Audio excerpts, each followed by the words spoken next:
नमस्कार, राष्ट्रबोध से मैं पवन केसवानी।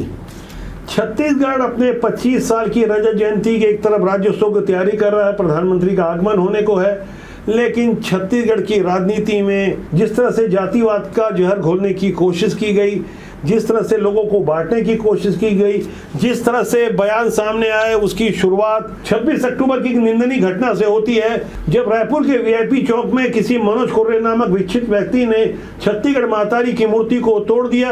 वैसे तो मूर्ति पहले से उसने तोड़ दिया था, लेकिन 26 अक्टूबर को पता चला कि 2-3 दिन हो गए, मूर्ति का अपमान हो रहा है। उसके बाद छत्तीसगढ़ क्रांति सेना और जोहार पार्टी के लोग मौके पर पहुंचकर जिस तरह से अपना आक्रोश प्रकट किया, ऐसा आक्रोश भी वाजिब था, लेकिन ऐसे आक्रोश के साथ साथ छत्तीसगढ़ क्रांति सेना और जोहार पार्टी के संस्थापक अमित बघेल ने जानबूझकर, सोच समझकर जो बयान दिया, जिसका कि उस घटना से बिल्कुल संबंध नहीं था, लेकिन जानबूझकर अग्रवाल समाज और सिंधी समाज के आराध्य देवों के अलावा भारतीय जनता पार्टी के मूल संगठन जनसंघ के संस्थापक डॉक्टर श्यामा प्रसाद मुखर्जी और पंडित दीनदयाल उपाध्याय के बारे में जिन बातों को कहा, उन बातों को मैं दोहराऊंगा नहीं। जानबूझकर अमित बघेल ने आराध्य देवों के अलावा पंडित दीनदयाल उपाध्याय और श्यामा प्रसाद मुखर्जी जैसे राष्ट्रीय स्वयंसेवक संघ की पृष्ठभूमि के लोगों को जिस तरह से साफ तौर पर अपशब्द कहे, गालियां दी, पेशाब, चोर, लुटेरा, पाकिस्तानी जैसे तमाम शब्द कहे, वो ऐसी भाषा है जिसका इस्तेमाल छत्तीसगढ़ की राजनीति में इससे पहले शायद कभी नहीं हुआ। जब अमित बघेल की राजनीतिक महत्वाकांक्षा साफ तौर पर नजर आई, वो समय था 2022 का, जब कोरोना संक्रमण काल से लोग बाहर आ रहे थे। उस समय भूपेश बघेल की सरकार थी। तब कुछ लोगों को लग रहा था कि अमित बघेल की भूपेश बघेल से कोई रिश्तेदारी होगी, लेकिन अमित बघेल भारतीय जनता पार्टी के पृष्ठभूमि से जुड़े रहे हैं, देवजी भाई पटेल के करीबी रहे हैं, लेकिन परिस्थिति वहां से अलग होने के बाद जिस तरह की राजनीति कर रहे हैं और जिस विचारधारा को हवा दे रहे हैं, वास्तव में भूपेश बघेल की राजनीति भी वैसे ही चलती रही थी। मुख्यमंत्री रहते उन्होंने जिस तरह से लोगों को जातियों में बांटने की कोशिश की, उससे पहले अजीत जोगी ने भी विधानसभा चुनाव के पहले अलग अलग जाति के लोगों को अपने घर बुलाकर जिस तरह से शाही भोज करवाया था और ये समझाने की कोशिश की थी कि किस तरह से वोट बैंक की पॉलिटिक्स की जाती है, अलग अलग जाति के लोगों को समझाया जाता है। लेकिन छत्तीसगढ़ के पहले मुख्यमंत्री अजीत जोगी से एक कदम आगे जाकर कांग्रेस के भूपेश बघेल की राजनीति कहीं और थी। वो जिस तरह से खुद की ब्रांडिंग के लिए लगे हुए थे और जिस तरह से लगातार छत्तीसगढ़ी अस्मिता और छत्तीसगढ़ में भीतरी बाहरी की बातों को हवा देते रहे, उनके मुख्यमंत्री रहते ही अमित बघेल ने भी उनके सुर को कुछ अलग ढंग से हवा देने की कोशिश की। गौर करने वाली बात यह है कि भूपेश बघेल की राजनीति को आगे बढ़ाने वाले वासुदेव चंद्राकर की धार भी कुल मिलाकर उन्हीं के करीब करीब रही। वासुदेव चंद्राकर ताराचंद साहू से 2 बार विधानसभा चुनाव हार चुके थे।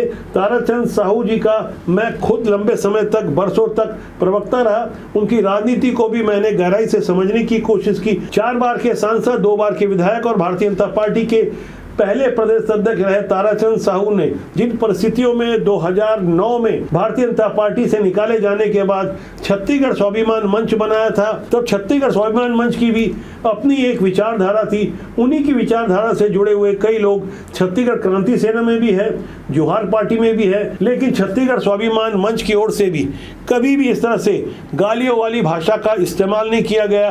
गौर करने वाली बात यह है कि इस तरह से नकारात्मक बातें कर, किसी देवी देवता का अपमान कर, साधु संतों के बारे में अपशब्द कहकर शॉर्टकट में तो हाईलाइट हुआ जा सकता है। खासकर सोशल मीडिया के दौर में जब वीडियो का जमाना है, तेजी से वीडियो का आदान प्रदान होता है, सुर्खियां मिलती है और इन्हीं सुर्खियों के चलते इस तरह से गालियां साफ तौर पर दी जाती है, बार बार दी जाती है। 25 मई 2022 को भी गुंडरदेही में जब अमित बघेल ने ऑन कैमरा सैकड़ों लोगों की मौजूदगी में जैन साधु संतों के बारे में जिस तरह से बेहद निंदनीय और निम्न स्तरीय भाषा का इस्तेमाल किया था, और तो और उसी भाषण के दौरान उन्होंने बलि लेने की बात भी की थी और समझाने की कोशिश की थी कि कौन छत्तीसगढ़िया है, कौन परदेसिया है।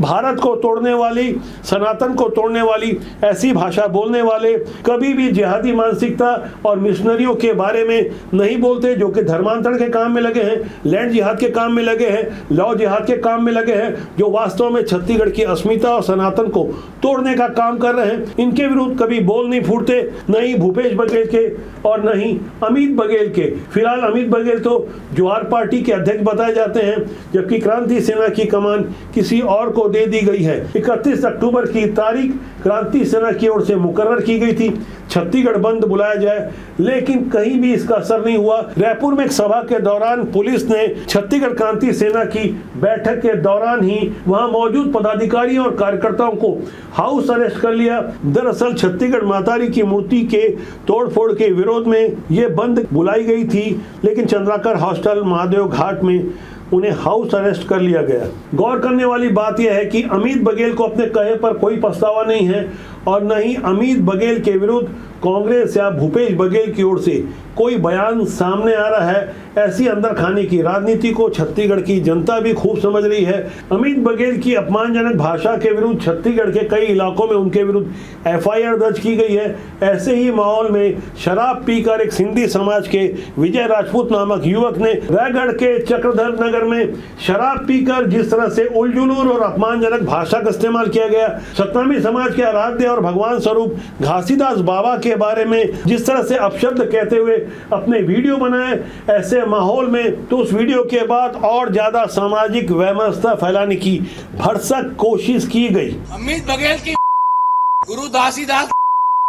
हालांकि वीडियो सामने आने के बाद सिंधी समाज ने विजय राजपूत नामक उस युवक को जीवन भर के लिए समाज से निकाल दिया है। पुलिस ने एफआईआर दर्ज कर लिया है, उसकी गिरफ्तारी भी हो गई। लेकिन यह गौर कीजिएगा, इधर वीडियो आना था और लोगों का आक्रोश भड़कना था। भिलाई के कोतवाली थाने में छत्तीसगढ़ क्रांति सेना की ओर से एक स्वाभाविक सा विरोध दर्ज करवाया गया। जिस वक्त क्रांति सेना और जोहार पार्टी के लोग सेक्टर 6 कोतवाली थाना भिलाई पहुंचे थे, उसके ठीक पहले सिंधी समाज का भी वह आना हुआ था। दोनों ही समुदाय की ओर से किस तरह का विरोध प्रदर्शन किया गया उसे भी देखना चाहिए। लेकिन उससे पहले अमित बघेल की वो बातें चंद सेकंड में सुनिए जिससे इतना बड़ा बवेला खड़ा हुआ। पंडित दीनदयाल उपाध्याय, श्यामा प्रसाद मुखर्जी, अग्रसेन महाराज एक हरमन के मूर्ति काबर नहीं टूटाते, एक हरमन के मूर्ति में काबर नहीं मुताते, एक हरमन के मूर्ति में अपमान काबर नहीं करते। कौन है अग्रसेन, कौन है चौराहा है, लबरा है, का जानबे। और वो सिंधी पाकिस्तानी सिंधी ओकर मन के का है, वो मछली वाला भगवान।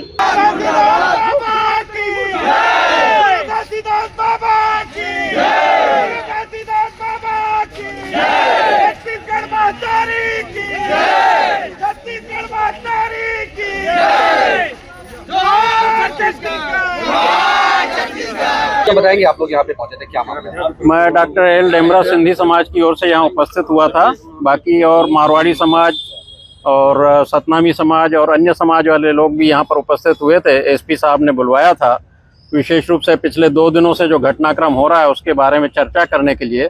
और आपको ये मैं बता दूं, जो कल जो विशेष घटनाक्रम हुआ है, एक सिंधी समाज के अवांछित व्यक्ति ने जो एक वक्तव्य या वीडियो वायरल किया है, उसके प्रति हमारे समाज ने एक्शन लेके उसको समाज से एक प्रकार से उसका कोई वास्ता हमारे समाज से नहीं है, इस प्रकार का प्रस्ताव हमारे समाज ने पारित कर दिया है। और हमारा वो एक्टिव सदस्य भी नहीं है हमारे समाज का। उसके ऊपर कोई भी यदि कार्रवाई होती है तो समाज को किसी भी प्रकार की कोई आपत्ति नहीं होगी। अब यहाँ गौर करने वाली बात यह है कि विजय सिंह राजपूत ने जिस तरह से अपमानजनक भाषा का इस्तेमाल किया, समाज ने उसे निकाल दिया, उसकी गिरफ्तारी हो गई। पुलिस ने उसके विरुद्ध ढेर सारी धाराएं भी लगा दी। बीएनएस की धारा 396, 299, 302, 352, 35 बीएनएस और SC/ST एक्ट के तहत धारा 32 क के तहत अपराध दर्ज कर लिया है। लेकिन अब ऐसे ही मामले में अमित बघेल की गिरफ्तारी नहीं हुई है। दरअसल इसका एक बड़ा डिप्लोमेटिक कारण है। छत्तीसगढ़ राज्योत्सव मना रहा है और जिस तरह से क्रांति सेना और जोहार पार्टी विरोध प्रदर्शन कर रही है, वहां पुलिस की भूमिका कहीं ना कहीं धूप में चलिए हल्के पांव वाली हो गई है। दरअसल 1 नवंबर को प्रधानमंत्री नरेंद्र मोदी रायपुर आने वाले हैं, राज्योत्सव में शामिल होंगे। नए रायपुर में नए विधानसभा के उद्घाटन के अलावा ढेर सारे अन्य आयोजन होंगे। ऐसा माना जा सकता है कि 1 तारीख के बाद कभी भी अमित बघेल की गिरफ्तारी होगी। लेकिन हमारा इंतजार है भूपेश बघेल और कांग्रेस इस मसले पर, खासकर क्रांति सेना और जोहार पार्टी के बारे में क्या राय रखती है, हमारा इंतजार है। छोटे छोटे मुद्दे पर कांग्रेस की ओर से बयान आ जाते हैं, लेकिन यहाँ ये चुप्पी बहुत कुछ कहती है। इस पर आपका क्या कहना है, कमेंट कीजिएगा। राजपूत आपका अपना जनमंच है। हमारा मानना है अच्छे लोग सिस्टम में आए, राजनीति में आए।